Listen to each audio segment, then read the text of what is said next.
Friends,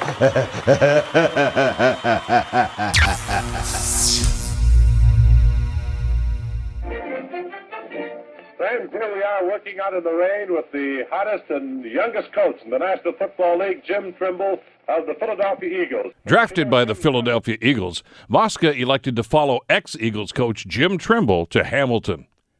The decision to come to Canada was easy. The money was better. Yeah, I'm in this bitch, terror. Got a head full of stacks, better grab an umbrella. I make it right, I make it right. I'm in this bitch, terror. Got a head full of stacks, better grab But Mosca didn't know what to expect. I knew nothing about this country. I thought that everybody spoke French. French or English, Angelo wasn't going to listen to anyone, including fellow defensive lineman John Barrow. John was a rookie before me. And all of a sudden, John's telling me what to do. And I'm going, hey, I come here to make this team, not to listen to your crap.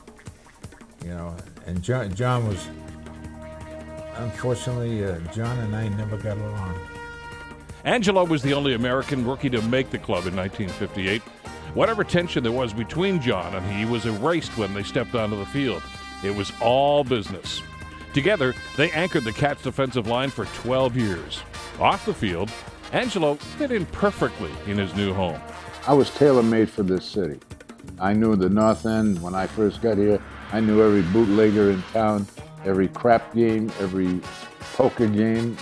This was reminded me of the North End of Boston. Very, very homey to me. When the stakes were high, Angelo always trusted himself. Whether it was commercials, wrestling, or football, he never used an agent. However, negotiating with Ralph Sazio required some unique methods. I'll never forget, in 1963, I had a great year.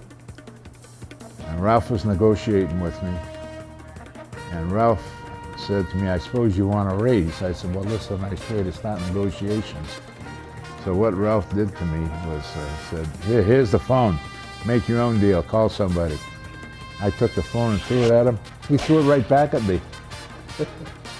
2nd and 5. Flip pass to Ford. Mosca makes the stop. But as important as Angelo was on the field, his real value was in the dressing room. You know, we used to get guys coming in from the NFL, you know, walk-ins, and Andrew put them right in their place. And that, to me, was immeasurable.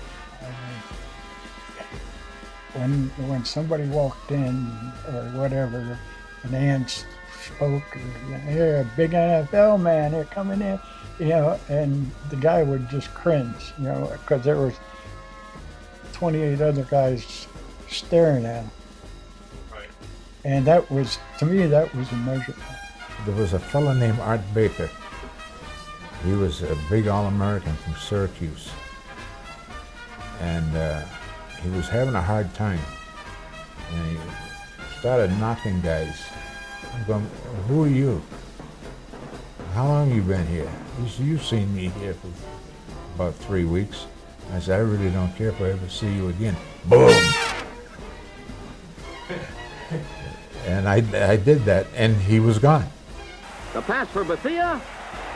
Touchdown! The 1960s were the golden era of Ticat football. The team appeared in 6 Grey Cups, winning 3. The Ticat defense was arguably the best the modern CFL has ever seen. In '67, they didn't even allow a touchdown in the final 6 games. The secret? They were a close-knit team. And I mean real close. Especially on the road. And we left the door ajar, and we knew that the coach was coming down to bed check. So Sepatelli and I got in bed together. And the coach pounds on the door. Come in! He looks, and one bed's empty, and the other one, Sepatelli and I are in bed together. So some of the stuff that we did was, we are the original Animal House group of guys. Mosca called the '72 season his last. I want to thank all of Canada for giving me the opportunity in this country. I love the Hamilton fans, and I sure appreciate it. And with that, Angelo marched into the sunset of his 14-year Hall of Fame career. Let me tell you about some friends I know. They're kind of crazy, but you dig their soul. They can party till